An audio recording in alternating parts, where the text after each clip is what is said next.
ચાહે 12-6 ઋતુઓનો અનુભવ આપણે કરતા હોઈએ, પણ પ્રત્યેક વૈષ્ણવના જીવનમાં 3 ઋતુ જરૂર આવે છે. એક ગ્રીષ્મ ઋતુ, એક વર્ષા ઋતુ અને એક વસંત ઋતુ. ગ્રીષ્મ ઋતુ જ્યારે આવે, બધા પાન ખરી જાય, સૂકા થઈ જઈએ, નિરાધાર થઈ જઈએ, અસહાય થઈ જઈએ. પણ એ સૂકા વૃક્ષની ઉપર જેના બધા પાંદડા ખરી ગયા છે, પાનખર આવ્યું છે, જ્યારે થોડો સમય જાય અને વર્ષા ઋતુ આવે, જ્યારે વર્ષા ઋતુ આવે અને વર્ષા વરસે, ત્યારે પાનખરથી તપ્ત બનેલા એ વૃક્ષની અંદર લીલી લીલી કૂપણ ઉગે. અને જ્યારે લીલી લીલી કૂપણ ઉગે તો માનવું કે આ વર્ષા ઋતુ આવી. લીલા લીલા કૂપણોથી, લીલા લીલા પાનોથી એ વૃક્ષ જ્યારે ભરાય, એ વર્ષા ઋતુ. પણ જ્યારે વસંત ઋતુ આવે, એ લીલા વૃક્ષની અંદર સુંદર પુષ્પો ખીલે, સુંદર ફળ ખીલે. અને જ્યારે એ વૃક્ષમાં સુંદર પુષ્પો અને ફળ ખીલે, ત્યારે એ વૃક્ષ સફળ થાય. એમ પ્રત્યેક વૈષ્ણવના જીવનમાં આ ગ્રીષ્મ ઋતુ, આ ઉનાળો એટલે શું? બોલે આ સંસાર. જેટલો માણસ સંસારમાં વધારે રહે, એના તાપથી તપી તપીને માનો જીવનમાં પાનખર આવી જાય, માનો બધા પાંદડા ખરી જાય, અસહાય બને, નિરાધાર બને, હંમેશા ફરિયાદથી ભરેલો રહે. પણ જ્યારે એ જ વૈષ્ણવનું, એ જીવનું બ્રહ્મ સંબંધ થાય અને પ્રભુની સેવાનો અધિકાર મળે, ત્યારે માનું હવે વર્ષા ઋતુ એના જીવનમાં આવી છે. જ્યારે પ્રભુની સાથે સંબંધ થયો, એ જીવ ભીંજાયો, કૃષ્ણના રંગે રંગાયો અને એની અંદર ભક્તિની, પ્રેમની લીલી લીલી કૂપણો ફૂટી અને લીલા લીલા પાનથી એનું જીવન આચ્છાદિત બન્યું, લીલા લીલા પાનોથી એનું જીવન ભરાયું. પણ લીલા પાન પ્રાપ્ત કરીને વૃક્ષની સફળતા નથી. પણ જ્યારે વસંત ઋતુ આવી, ત્યારે એ જ વૃક્ષોમાં સુંદર સુંદર મધમત્તા પુષ્પો ખીલ્યા, ફળ લાગ્યા, ત્યારે માનું એ વૃક્ષ સફળ થયું. એમ સંસારમાં જ્યારે જીવ હતો તો એ એના માટે ગ્રીષ્મ ઋતુ, જ્યારે બ્રહ્મ સંબંધ થઈ પ્રભુની સન્મુખ થયો ત્યારે વર્ષા ઋતુ. પણ જ્યારે એના જીવનમાં ભગવદીઓનો સંગ મળ્યો અને સત્સંગમાં આવ્યો, ત્યારે માનું કે હવે વસંત ઋતુ આવી છે. ને 4 દિવસ સુધી વસંતબેન પણ અહીંયા છે ને. વસંત ઋતુ કોને કહેવાય? કે જેમાં પુષ્પો ખીલે, ફળ ઉગે, ત્યારે તો વૃક્ષની સફળતા છે. અને વાસ્તવમાં આ 4 દિવસ સુધી વસંતમાં આપણે રહેવાનું છે. અને વસંતના વાતાવરણમાં રહીને જ્યારે આપણા અંદર પણ એ ભક્તિના પુષ્પો ખીલે, એ ભગવત સેવાના ફળ ઉગે, ત્યારે સાચા અર્થમાં આપણું વૈષ્ણવી જીવન સાર્થક થાય. અને જુઓ તો ખરા, શ્રી મહાપ્રભુજીના, શ્રી વલ્લભના, શ્રી વિઠ્ઠલના ગુણગાન શ્રવણ કરવા માટે આપણે અહીંયા આવ્યા છીએ. ગ્રંથ પણ બધા જાણે છે, વલ્લભાખ્યાન. શ્રી વલ્લભ, શ્રી વલ્લભના પરિવાર, શ્રી વલ્લભની વાણી, શ્રી વલ્લભનું જીવન, એનો પરિચય જેમાંથી આપણને મળે એ વલ્લભાખ્યાન. વિચાર આવે કે શ્રી મહાપ્રભુજીનો ગુણગાન આપણે શા માટે સાંભળીએ? શ્રી વલ્લભની ગાથાનું શ્રવણ શા માટે કરવું? કારણ કે આ સમય એવો છે, કંઈ પણ કરવાનું કહો તો કહે કે આ કરીશું ખરા, પણ આમાં કરીને અમને મળશે શું? એ પહેલો પ્રશ્ન આપણા મનમાં આવે. અને પાછા આપણે ગુજરાતી રહ્યા એટલે પહેલો વિચાર આવે કે આ કરીએ તો ખરા, પણ કરીને મળશે શું? તો વિચાર આવે કે શ્રી મહાપ્રભુજીનું ગુણગાન કરવું, પણ ગુણગાન કરીને શું મળે? અને વલ્લભનું ગુણગાન કેમ કરવું? તો દયારામભાઈ તો અહીંયા સુધી કહે છે કે જે વૈષ્ણવના મનમાં પ્રશ્ન જાગતા હોય અને મનમાં એમ લાગતું હોય કે અમે તો પ્રભુને યાદ કરીએ છીએ, અમે તો પ્રભુનું સ્મરણ કરીએ છીએ, પણ પ્રભુની કૃપા મારા ઉપર ઉતરી એની ખબર ક્યારે પડે? તો દયારામભાઈ કહે કે જેના પર વાલ ઘણું વ્રજપતિને આવે, જેના પર વાલ ઘણું વ્રજપતિને આવે, એના મુખ શ્રી વલ્લભ નામ કહેવડાવે. દયારામભાઈ કહે છે કે જ્યારે કોઈ જીવના માટે પ્રભુને એટલું હાલ આવે, એટલો પ્રેમ આવે અને એટલી કૃપા કરવાનો મન પ્રભુના મનમાં એ જીવ માટે થાય. અને જ્યારે એટલો પ્રેમ આવે, પ્રભુ વિચાર કરે કે આ જીવ ને હું મારું શું આપું. આ જીવ એવો છે કે જેના ઉપર મને વરસવાનું મન થઈ રહ્યું છે. આ જીવ એવો છે કે જેના ઉપર મારે મારા બધા જ કૃપાના કળશો ઢોળવાનું મન થઈ રહ્યું છે. તો આ જીવને હું શું આપું? ને જ્યારે આવી રીતે કોઈ જીવની ઉપર પ્રભુને વરસવાનું મન થાય, પોતાના કૃપાના બધા કળશો ઢોળવાનું મન થાય, પોતાની કૃપાના રોમ રોમમાં ભીંજવવાનું મન થાય, ત્યારે પ્રભુ શું કરે? એને એના મુખમાં શ્રી વલ્લભનું નામ લેવડાવે. જેના પર વાલ ઘણું વ્રજપતિને આવે, એના મુખ શ્રી વલ્લભ નામ લેવડાવે. આ શ્રી વલ્લભનું નામ મુખમાં એમને એમ ન આવે. આ વલ્લભનું નામ સાંભળવા માટે આપણે એમને એમ નથી બેઠા.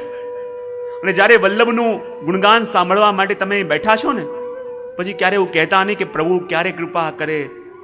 એમના વિચાર કરતા કે 4 દિવસ અહીંયા બેસતો તો પ્રભુ કૃપા કરશે. 4 દિવસ બેસતો પછી કૃપા નહીં થાય. કૃપા થઈ ચૂકી છે માટે આવીને બેઠા છો. શ્રી વલ્લભના ગુણગાનમાં એમને એમ ન આવાય. પ્રભુ તમારી ઉપર વરસી ચૂક્યા છે અને પોતાના શ્રી વલ્લભના ગુણગાન સંભળાવવા માટે તમને પસંદ કર્યા છે, માટે આવીને તમે શ્રી વલ્લભના ગુણગાનમાં બેઠા છો. કારણ કે હું કાયમ મારા પ્રવચનમાં એક વસ્તુ પણ કહેતો હોઉં કે પ્રભુના ગુણગાન સાંભળવા આવું બહુ સહેલું છે. પ્રભુના ગુણગાન સાંભળવા બધા આવી શકે, પણ વલ્લભના ગુણગાન દરેકના નસીબમાં નથી. બોલે કેમ? દયારામભાઈ બીજી પણ એક સરસ વાત કરે છે અને કહે છે કે શ્રી મહાપ્રભુજી કોણ છે? તો કહેવાય વલ્લભનું એક સ્વરૂપ સ્વામિનીજીનું પણ છે. અને એના માટે દયારામભાઈ કહે છે, જગત જપે નૃપ નામ. શું કહે છે? જગત જપે નૃપ નામ, રયો જશ સગડે ફેલી. જગત જપે નૃપ નામ, રયો જશ સગડે ફેલી, પણ પટરાણીનું નામ લહે જે રહે રંગ મહેલી. કોઈ રાજા હોય, મોટો ચક્રવર્તી, એની કીર્તિ, એની પ્રતિષ્ઠા આખા જગતમાં વ્યાપ્ત હોય, માટે રાજાના ગુણગાન તો બધા ગાતા હોય. કારણ કે એની કીર્તિ બધા જાણે છે, એના પરાક્રમો બધા જાણે છે. તો એ રાજાના ગુણગાન તો બધા જ કરી શકે અને બધા કરશે. પણ એ રાજાની રાણીના ગુણગાન એ જ ગાઈ શકે કે જેને રાજાએ પોતાના રંગમહેલમાં પ્રવેશ આપ્યો હોય. એમ શ્રી મહાપ્રભુજી કોણ છે? શ્રી મહાપ્રભુજીનું એક સ્વરૂપ સ્વામિનીજીનું છે.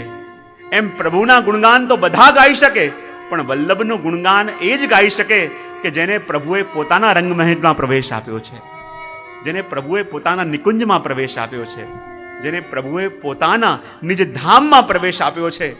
કારણ કે પટરાણીનું નામ લહે જે રહે રંગ મહેલી. રાજાના ગુણગાન તો બધા ગાય, પણ રાણીનું ગુણગાન એ જ ગાઈ શકે જેને ઠાકોરજીએ જેના ઉપર વિશ્વાસ કરીને પોતાના નિજધામમાં પ્રવેશ આપ્યો છે. એમ પ્રભુના ગુણગાન પણ બધા ગાય, પણ વલ્લભના ગુણગાન આપણે સાંભળવા બેઠા છીએ, શ્રી વલ્લભના ગુણગાન આપણે કરવા બેઠા છીએ, એ બીજું કાંઈ નહીં, એ પ્રમાણ છે કે પ્રભુ એ આપણા ઉપર વિશ્વાસ કર્યો છે. અને પ્રભુએ આપણા ઉપર વિશ્વાસ કરી આપણા નિજ ધામમાં આપણને પ્રવેશ આપ્યો છે. અને માટે તો શ્રી વલ્લભના ગુણગાન સાંભળવા માટે આપણે અહીંયા બેઠા છીએ. કેટલું સૌભાગ્ય આપણું! આપણી કૃપાનું શું વર્ણન આપણે કરી શકીએ કે પ્રભુએ આપણા ઉપર વિશ્વાસ કર્યો.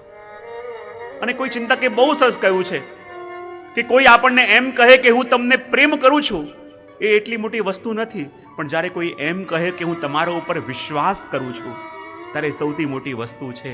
કારણ કે જેને પ્રેમ કરવાનો દાવો કરીએ એના ઉપર વિશ્વાસ નથી આવતો, પણ જેના ઉપર વિશ્વાસ હોય એનાથી પ્રેમ થયા વિના રહેતો નથી. તો જ્યારે આપણે અહીંયા શ્રી વલ્લભના ગુણગાન સાંભળવા માટે આવ્યા છીએ, એનો મતલબ એમ કે પ્રભુએ આપણા ઉપર વિશ્વાસ કર્યો છે. શ્રી વલ્લભનું નામ શું છે? એ તો માનો ઠાકોરજીનો પણ ખજાનો છે. અને આપણે આપણી તિજોરી ખોલીને દરેકને ન બતાવીએ, આપણે આપણી તિજોરી ખોલીને એને જ બતાવીએ કે જેને આપણે પોતાનો માન્યો છે, જેના ઉપર આપણને સંપૂર્ણ વિશ્વાસ હોય. તો આ વલ્લભનું નામ એ પણ પ્રભુની તિજોરી છે. અને આપણી આગળ વલ્લભ પ્રભુ પોતાની તિજોરી ખોલી રહ્યા છે. બોલે કેમ? કારણ કે આપણા ઉપર શ્રી પ્રભુને વિશ્વાસ આવ્યો છે. આપણા ઉપર ઠાકોરજીને એ વરસવાનું મન થયું છે, સાંગોપાંગ ભીજાવવાનું મન થયું છે. અને એટલા માટે તો શ્રી વલ્લભનું નામ કેવું છે. ઘણીવાર મને લાગે કે શ્રી વલ્લભના, શ્રી વિઠ્ઠલના ગુણગાન કરવા માટે તો આપણે અહીંયા આવ્યા છીએ. અને શ્રી વલ્લભનું નામ કેવું છે? હરિરાય મહાપ્રભુજી તો અહીંયા સુધી કહે કે સબન તે શ્રી વલ્લભ નામ ભલો, યાહી મેં ગોકુલ, યાહી મેં વૃંદાવન, યાહી મેં બ્રજમંડલો, સબન તે શ્રી વલ્લભ નામ ભલો. હરિરાયજી તો અહીંયા સુધી કહે છે કે જેના મુખમાં એકવાર પ્રેમથી શ્રી વલ્લભનું નામ આવે તો માનો એને શ્રી ગોકુલની પરિક્રમા થઈ ગઈ. અને વલ્લભનું નામ લેતા લેતા જ્યારે રોમાંચ થાય તો માનો શ્રી ગિરિરાજની પરિક્રમા થઈ ગઈ. અને ગાતા ગાતા જ્યાં પ્રેમાશ્રુ આવવા લાગે સમજી લો આખા 84 કોષની પરિક્રમા થઈ ગઈ કે જ્યારે શ્રી વલ્લભનું નામ આપણા મુખમાં આવે. આ શ્રી વલ્લભનું નામ એમને એમ આપણા મુખમાં ન આવે. આ તો પ્રભુની અહેતુકી કૃપા આપણા ઉપર થઈ છે. પ્રભુ કૃપા કરીને વરસ્યા છે. અને એટલા માટે તો શ્રી વલ્લભના નામનું ગુણગાન કરવા માટે આપણે અહીંયા ઉપસ્થિત થયા છીએ. અને જુઓ તો ખરા, આ વલ્લભાખ્યાનમાં પ્રવેશ આપણે કરીએ. પૂર્વમાં વાત પણ કરી વલ્લભાખ્યાનની રચના, પૂર્વ ભૂમિકા એની જોઈએ. આ ગુજરાતની ભૂમિ એવી ધન્ય છે કે શ્રી ગુસાઈજી પ્રભુ ચરણ એ ભૂમિમાં 6 વાર પધાર્યા. અને જ્યારે પણ આપ અમદાવાદ પધારતા ત્યાં આપના સેવક ભાઈલા કોઠારીને ત્યાં આપનો મુકામ થતો. આજે શ્રી ગુસાઈજી પ્રભુચરણ પુનઃ એકવાર ભાઈલા કોઠારીના ઘરે વિરાજમાન છે. સુંદર ગાદી તકિયા વિરાજમાન છે. અને ગાદી તકિયામાં શ્રી ગુસાઈજી વિરાજી રહ્યા છે. લલાટ ઉપર વિશાળ તિલક છે. સુંદર આપનું સ્વરૂપ, એવું તેજ કે જાણે દર્શન કરીએ તો સૂરજ ચંદ્રના તેજ પણ લજ્જિત થાય એવું આપનું તેજ. જ્યારે ગુસાઈજી પધાર્યા છે આજે ભાઈલા કોઠારીના ઘરે, અને આસપાસના ગામથી દૂર દૂરથી વૈષ્ણવ આપના દર્શન કરવા માટે આવ્યા છે.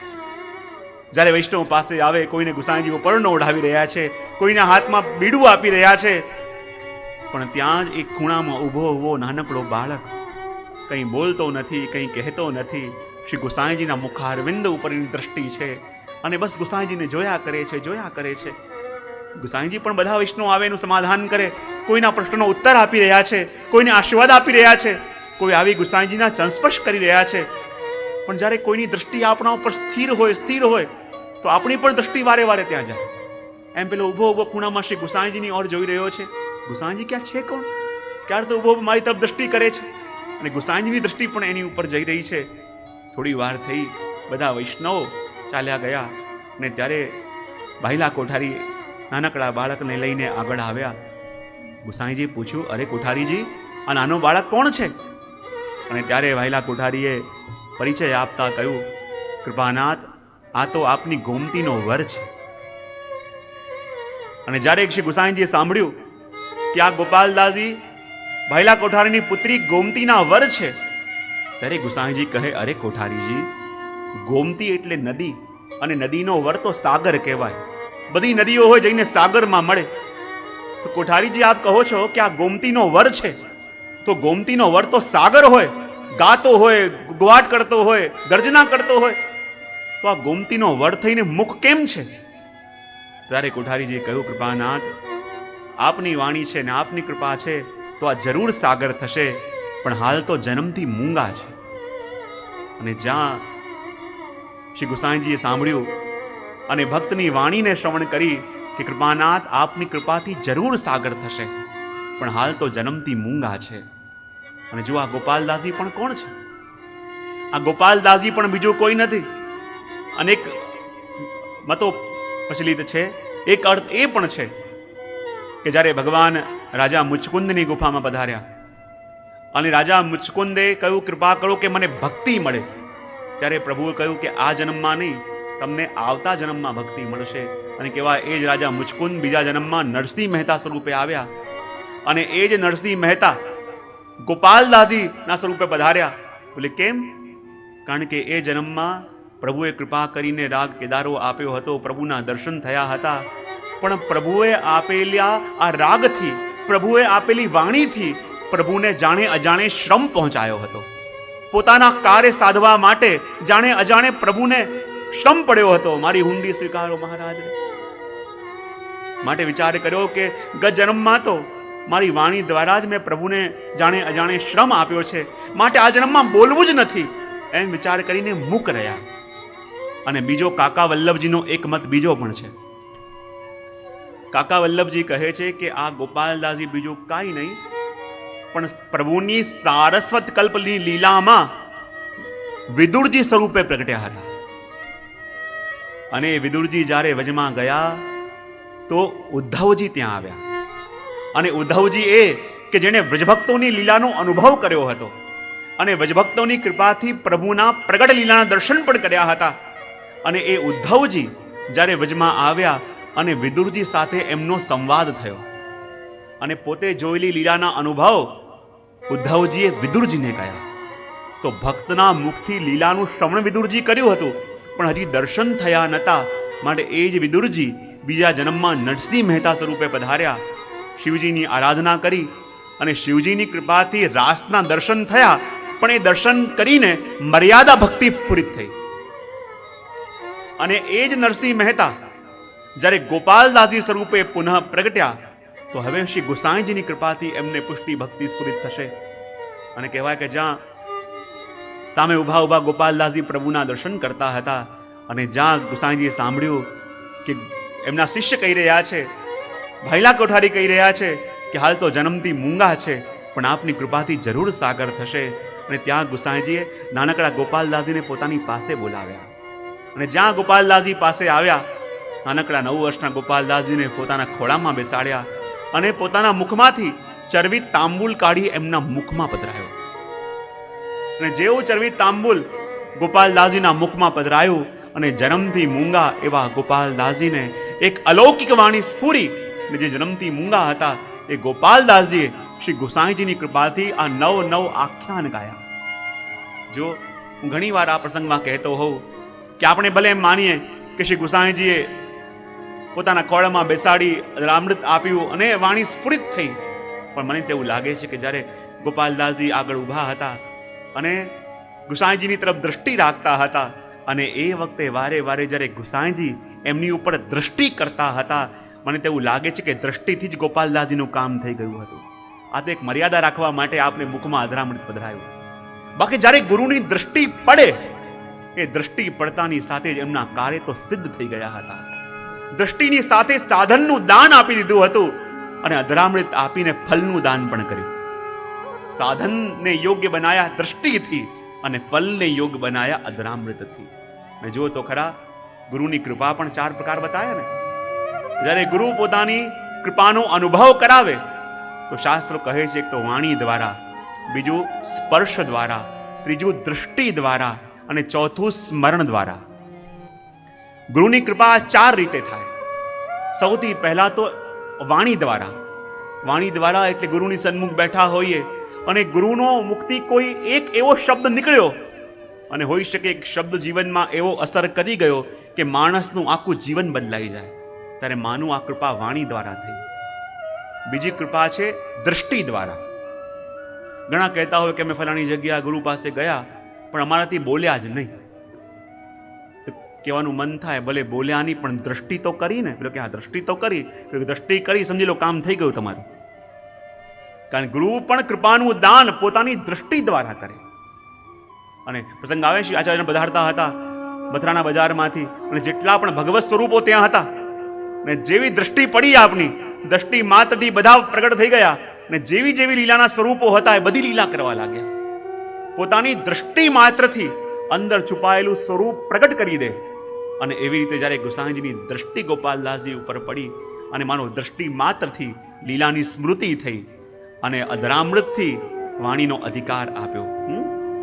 દ્રષ્ટિથી લીલાનું દાન કર્યું, હૃદયમાં લીલા પ્રગટાવી અને અધરામૃત દ્વારા એ લીલા બહાર વહેતી કરી. કારણ કે જુઓ તો ખરા વાણી સ્ફુરિત 2 જગ્યાની કરી. ભગવદી અર્થ બતાવે છે કે જ્યારે ધ્રુવજીની સામે ભગવાન પ્રગટ થયા ને તો ધ્રુવજીના મુખમાંથી પણ વાણી ન નીકળી. વિચાર કરવા લાગ્યા મારે પ્રભુની સ્તુતિ કરવી છે પણ સ્તુતિ કેવી રીતે કરું, મારા મુખમાંથી કંઈ પ્રગટ થતું નથી. અને એ વખતે ભગવાને પોતાનો શંખ લઈને ધ્રુવજીના કપોલને સ્પર્શ કરાયો અને ધ્રુવજીની વાણી સ્ફુરિત થઈ. તો જો પ્રભુએ ધ્રુવજીની વાણી પણ સ્ફુરિત કરી અને અહીંયા ગુસાઈજીએ ગોપાલદાસજીની વાણી પણ સ્ફુરિત કરી, પણ પણ બંનેમાં ફરક શું કે ધ્રુવજીને પ્રત્યક્ષ રૂપે સ્પર્શ ન કર્યો પણ શંખથી સ્પર્શ કર્યો. અને અહીંયા શ્રી ગુસાઈ જ્યારે અધરામૃત આપ્યું તો દ્રષ્ટિથી સ્પર્શ પણ કર્યો અને એમના અંતઃનો સ્પર્શ પણ અધરામૃત દ્વારા કર્યો. ધ્રુવજીને જ્યારે વાણી સ્ફુરિત કરાઈ તો ધ્રુવજીને વાણી આપીને એમને રાજ્ય આપ્યું અને ગોપાલદાસજીને વાણી આપી સ્વયં ભગવાન આપ્યા. ધ્રુવજીને વાણી મળ્યા પછી શું મળ્યું? બોલે રાજ્ય મળ્યું. અને ગોપાલદાસજીને વાણી પડ્યા પછી માનો સ્વયં પ્રભુ એમના હૃદયમાં મળ્યા, પ્રભુની લીલા સ્ફુરિત થઈ ગઈ. અને એટલા માટે તો ધ્રુવજીને શંખનો સ્પર્શ કરાયો અને ગોપાલદાસજીને તો સાક્ષાત અધરામૃતનું દાન આપીને એમને અલૌકિક વાણી સ્ફુરિત કરી. અને જે જન્મથી મૂંગા હતા એવા ગોપાલદાસજીએ સમગ્ર વેદ વેદાંતોનો સાર એવા વલ્લભાખ્યાનનું ગાન કર્યું. અને જુઓ તો ખરા, આ વલ્લભાખ્યાનનું ગાન પણ જ્યારે ગોપાલદાસજીએ કર્યું તો આ વલ્લભાખ્યાન શું છે? હું કાયમ કહેતો હોઉં, જેમ પૂર્વમાં પણ કહેવાયું કે આ ભલે 9 આખ્યાન ગોપાલદાસજીએ ગાયા છે, પણ આ 9 આખ્યાન એ ગોપાલદાસજી નિમિત્ત બન્યા, પણ આ ગાયા તો સ્વયં ગુસાઈજી એમના હૃદયમાં બિરાજમાન થઈને. ચાહે આ સરિતા વહી ગોપાલદાસજીના મુખમાંથી, પણ એમના હૃદયમાં બિરાજમાન થઈ આ વલ્લભાખ્યાન કોઈએ ગાયા હોય તો સ્વયં શ્રી ગુસાઈજીએ ગાયા છે. બોલે કેમ? આપણે કહીએ ને કે ભાગવત પણ આપણે કહેવાય કે ચાહે સુખદેવજીના મુખથી પ્રગટ થયું પણ ગાયું તો સ્વયં સુખદેવજીના હૃદયમાં બિરાજમાન થઈ ભગવાને. અને ભગવાને સુખદેવજીના હૃદયમાં બિરાજમાન થઈને ગાયું છે. એનું પ્રમાણ શું કે આખા ભાગવતના 18,000 શ્લોકમાં બધાનો ઉલ્લેખ છે પણ ક્યાંય રાધાજીનું નામ નથી. બોલે કેમ? કારણ કે શાસ્ત્રો કહે ને કે આટલાના નામ ન લેવાય. ગુરુનું નામ ન લેવાય, પતિએ પત્નીનું નામ ન લેવાય, પત્નીએ પતિનું નામ ન લેવાય, મોટા પુત્રનું નામ ન લેવાય, એટલા મર્યાદા બતાવ્યા છે. માટે સૌથી પ્રિય હોય એનું નામ કેમ આપણે ત્યાં ન લેવાય? તો શાસ્ત્રો કહે છે કે પ્રિય રાધાજીનું નામ નથી ને. રાધાજીનું નામ કેમ નથી? કારણ કે આ વાણી સ્વયં પ્રભુની છે અને પ્રભુની વાણી હોવાને કારણે રાધાજીનું નામ ક્યાંય નથી. અને એ જ પ્રમાણે આ વલ્લભાખ્યાનની અંદર પણ 9મા આખ્યાનની અંદર બધાનો પરિચય આવે, સાથે લાલજીનો, સાથે વહુજીઓનો, બધાનો પરિચય આવે, પણ આખા 9મા આખ્યાનમાં ક્યાંય ગુસાઈજીના વહુજીનો ઉલ્લેખ નથી.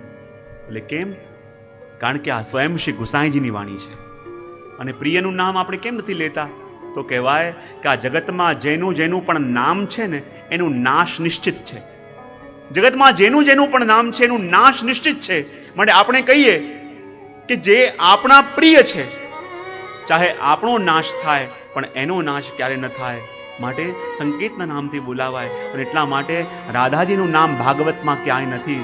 અને એ જ પ્રમાણે આ વલ્લભાખ્યાન એ પણ ગુસાઈજીની વાણી હોવાને કારણે આ 9મા આખ્યાનમાં ક્યાંય શ્રી ગુસાઈજીના વહુજીનું નામ નથી. અને કેટલાક આચાર્યો તો એ પણ અર્થ કરે છે કે આ વલ્લભાખ્યાન શું છે?